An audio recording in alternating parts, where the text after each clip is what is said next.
Hello, and welcome to another edition of YouTube Talk Show with Owen Daniels and not Quentin Sandhaus. I'm your host, Owen Daniels, and this is Quentin Sandhaus. He's my assistant and best friend. And I have some news for you today. Who do you think we're interviewing today? Emily. Okay. Yes. Yeah. Well, Great film. I need to tell you something. Mm-hmm. We're not interviewing Anna Sophia Varab from Soul Surfer. We are interviewing the head writer of the show Love, Brent Forrester. And we're doing that, Quentin, because, let's be honest, at the last interview we did with Sandler, you weren't that funny. I'm going to be honest, you sucked, okay? You were terrible. I have been looking for a replacement everywhere. I have a team of 18 people working. We could not find someone in time. You're still here. But here's the deal. You need to be better, okay? I love you, and I want you here, but you need to be better because you sucked last time. It's the truth. It's the truth. You should have seen him last time. It was terrible. You were terrible. But, ladies and gentlemen, let's bring in who we really have today, not Anna Sophia Robb, who we want to come on because we think she's very beautiful. But today we have the head writer of the television show Love. He's worked on The Simpsons and King of the Hill. He's very, very talented. Please welcome Brent Forrester.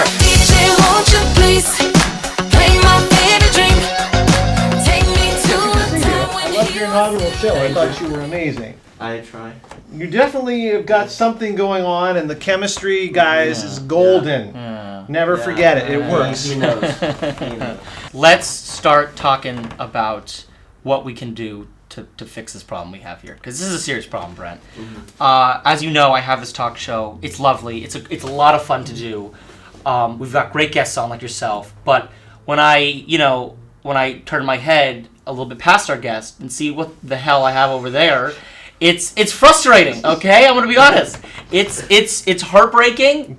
Every time it sinks. It sinks my heart like the Titanic. And I want you to help me. Is there any information, anything you can give to Quentin that can help his comedic timing, his delivery, anything you can do? Please tell us. Well, I can tell you, and I can tell Quentin. You know, for me, I come into comedy writing with no talent. I really think this is true, and I'm not trying to be humble. I feel like, no, it's true. You know, I didn't.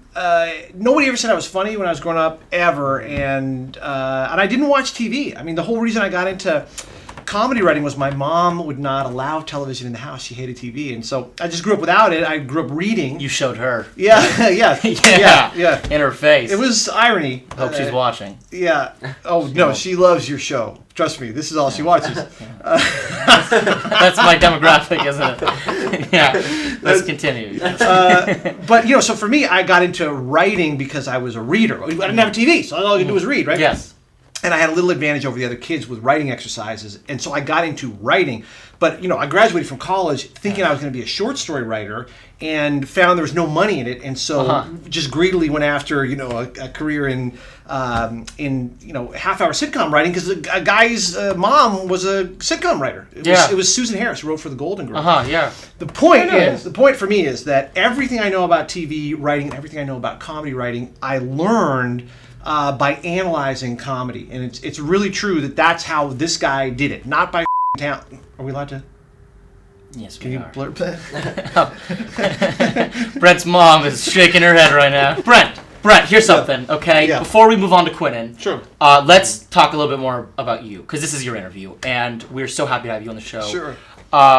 Let's start off with animation. Let me ask you a question about this. Was it you worked on live action and you've worked on animation? Can you tell us the differences about writing for a live action character and an animated character? Yeah, for sure. Yes. Well, the big difference is that the animated characters are two-dimensional in every sense of the word. They tend to be a little less flesh and blood in every sense of the word. And the animated shows will be funny and interesting to you by virtue of clever writing, zany writing, dense comedy writing. I mean, there's more punchlines per page on a Simpsons script than any script ever created. That's part of what's really funny about it. And so actors need you to write in a way that is grounded.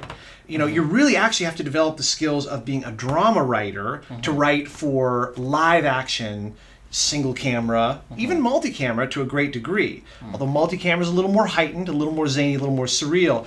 The transition, you really have animation on one end and single camera comedy on the other end. So that's the big difference is, you got to learn how to be an actor to write for live actors. That brings me to something else. Get him funny, Brent. I So can't funny- stand it. I can't stand it anymore. I can't. Okay, put this on. Okay. And then we're going to put these on. Okay. Now, I want you to hold this. Of course. All right, good. Already I feel like you're funnier. You're going to want to do a voice or a character. Okay. Can you do an impersonation of Owen? I can attempt it. Okay, so what I want you to do is, I want you to say in a loud voice, A loud voice. He's always something loud. Owen would say, Something I would say. and then when you're done with it, just squeeze one of those legs real hard for punctuation. Okay. I just can't stand this guy anymore, Brent! Okay, good. That's good. Now And then remember, the long, hard look. yeah. So no, Yeah. that was good. That was a Okay. try. What Yeah, we want, I gotta what I work want on it. is, I can't stand this guy, Brent. Honk. Then let it sit Owen there. has the squeal. You gotta get the squeal in there. Hey, I like it. Go with it. Let's do Okay. this. Put that down!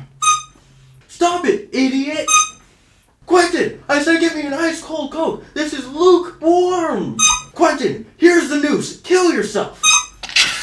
Let's talk about the new season of Love. Sure. For all the fans out there, as the head writer, can you give them anything, any small details, anything that you can give away, anything that they can be looking forward to, anything that you want to share? Please let the fans know. Yeah, I think season 3 is going to be great. We're shooting it now, and you know what you find on any show is as you do more episodes, the writers and the performers start to get into sync with each other. And that's when shows really get kind of funny and interesting, is usually after the first season, into the second. Well, we're into the third now. There are only 12 episodes each, but it's enough time for us to have gone deep with a number of our secondary cast as well as our leads. So I think you'll find in season 3 that all of the actors are becoming more dimensional and funnier. There just seems to be more laughter in season 3 than ever before. Claudia O'Doherty, Mitch Mitchell, of course, the great Gillian Jacobs, and as always, Paul Rust, bringing it all day long. That's what you're gonna get with Love. Make sure you tune in. Can we talk about Brent Forrester's comedy role models growing up? Sure, but specifically comedy, I like Mad Magazine. Thought that was Okay. great. And then, we had, I lived out in West Malibu.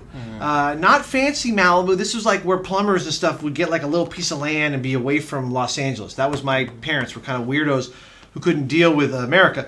And so we grew up out there with no TV, radio, etc. And I had babysitters all the way till I was till like 16 or something, who, my parents weren't there. So we just had these kind of, guys your age, basically from Pepperdine University, would babysit me and my brothers. And I just always thought they were so funny, man. These college dudes were just funny to me, And they were kind of smart. Guy Steve Holgate, this guy ends up being a very smart guy. And, when you're young and a kind of a smart dude who's like in theater classes and stuff, would be your babysitter, that was funny to me, this guy. Who was your role model when you were younger? I just asked you the question. I just wanted to know who your role model was.